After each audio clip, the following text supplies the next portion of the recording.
This weekend we'll have the 2023 Formula 1 Azerbaijan Grand Prix as the season comes back to life after a 4-week gap. Now, just like you guys, even I'm excited. The 4-week gap was a bit much, but yes, now we are back. This video is going to be, well, it's going to be short and sweet, not too much detailed. Basically, what I'm going to try to do in this video is share my top 5 predictions of what I expect to happen this weekend. So without further ado, let's jump straight to it as I share my top 5 predictions for the Azerbaijan Grand Prix. Now at number 5, I have Williams and Haas will be the dark horses for the weekend. Now the reason why I feel that is going to happen is, well, there are 3 factors. The first is the demands of the track at Baku. Well, the long straights in S3 and in S1, they usually demand strong straight line efficiency, and teams that have strong top speed, they tend to do well. Now when you take those demands and extrapolate with the car characteristics of Williams, you see how well it suits them. Even in Australia, Alex Albon was consistently fastest in Sector 2, which was basically a straight line. Then we talk about Haas. Even that team has shown strong qualifying ability. Now, when you have strong qualifying ability, especially with Hülkenberg, what happens is that on a weekend like this one, where sprint races is going to play a crucial role, a driver like Hülkenberg and Albon, both of whom were in top 10 in Australia, both these drivers are going to play a crucial role in placing their cars in strong point scoring position. So yeah, that's what it ultimately comes down to. The demand of Baku as a circuit where it demands strong straight line speed, then the car characteristics of Williams and Haas as well, that usually aids the characteristics at Baku, and then finally having drivers like Hülkenberg and Albon, both of whom have been quite impressive this season as well. So yeah, when you take all these things into consideration, I feel both Haas and Williams are going to be the dark horses this weekend. Now at number 4, I have McLaren and Alfa Tauri are going to struggle. Now even in this case, I have 3 factors that are going to aid my prediction. The first factor is once again the track demands. Having strong straight line speed, and yes, even though Sector 2 is tight and twisty, it tends not to be an overcompensating factor when it comes to lap time. It hasn't been the case for a long time now, and every time the main factor that usually aids a lap time is the strong straight line speed. Both Alfa Tauri and McLaren have struggled on that front. Neither of the teams have shown an ability to overtake cars in the straight line, and that is something that Lando Norris and even Yuki Tsunoda has talked about often.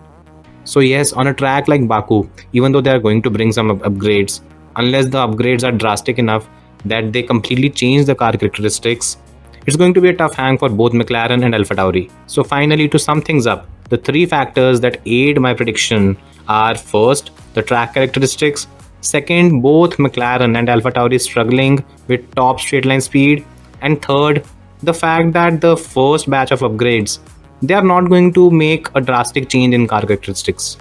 So yeah, if you take all these things into consideration, it's safe to say that both McLaren and Alfa Tauri are going to struggle this weekend.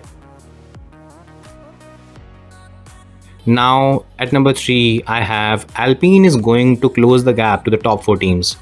Now in the first 3 races, it is obvious that Alpine is the 5th fastest car on the grid. It's clearly quicker than the other midfield teams, and it's clearly slower than the top 4.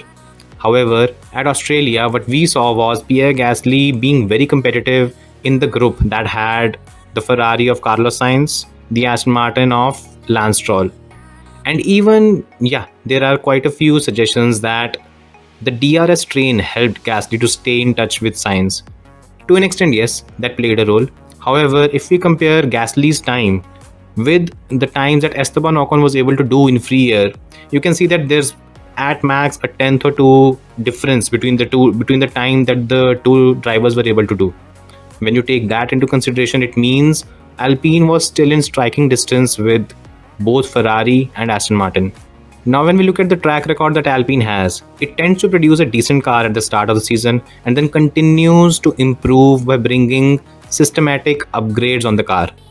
This was something that it was able to do quite impressively last season as well, and even this season it is expected to bring a decent upgrade package at Baku. When it does that, I think it will be able to close the gap to the front four teams. And if that is the case, I think we might see both Gasly and Ocon mix things up with the Aston Martin, Ferrari, and Mercedes drivers. Again, it's a bit of a bold prediction, but yeah, I think that might happen. Now at number 2, I have the new sprint format is going to prove to be a success. Now, as soon as the new format was announced, there have been a few detractors who feel that the format might not be a success. I feel the other way around. And again, even in this case, there are three factors that I tend to ultimately use to determine why this might be the case. Now, the first major factor is the fact that the free practice session on Friday was a waste. It served no purpose. It was in conditions that were not similar to either the race or the sprint. And secondly, the cars were in park firming conditions, so they couldn't really make any change to the cars anyway. This time around, there won't be any free practice session on Saturday. What we will have, on the other hand, is a qualifying session for the sprint. Now, what this does is that it makes Saturday a standalone event where we have the sprint and the race. What this also does is that it makes Saturday more eventful. How? Because earlier we only had a sprint race on Saturday. This time around we have a sprint race and a standalone qualifying as well. Finally, the third point where I feel maybe some people are wrong is that I don't think that the fact that there are only 8 points being awarded for the top 8 drivers, it's going to prove to be a deterrent. The reason behind that is, well, in my view, first of all, every driver will scavenge for every single point available. Just remember what happened at Jeddah, where Max Verstappen stole the fastest lap, and ultimately it would only give him a singular point, but yet he went for it. And remember the kind of repercussions that were there, as Perez was not really happy at what had happened. These drivers, they are not going to leave any single point on the table. Secondly, with the sprint race having no bearing on the Grand Prix on Sunday, you're going to see drivers take more risks. Of course, there is a risk of damage as well. But at the end of the day, if a team like Williams or Alfa Romeo at this moment or Haas, if they're able to score points in these sprints, these points are going to help them in the final championship standings. Sure, if they incur some damage, it's not ideal, but points are what that matters. And they're going to try everything possible to score them. So yeah, overall, even though I'm slightly skeptical of how the whole sprint shootout is going to work, I feel the new modified sprint format is going to be a success. Now finally, when it comes to picking the winner for the Azerbaijan Grand Prix, I think Max Verstappen is going to win both the sprint as well as the race. Now the reason why I feel that is going to happen is because even though there are teams expected to bring a decent sized upgrades to the cars, I think it's obvious by now that Red Bull enjoys more than half a second advantage over every other challenger that is there on the grid. Now, when you have such kind of advantage, these days, no major upgrade is worth that much. Nothing.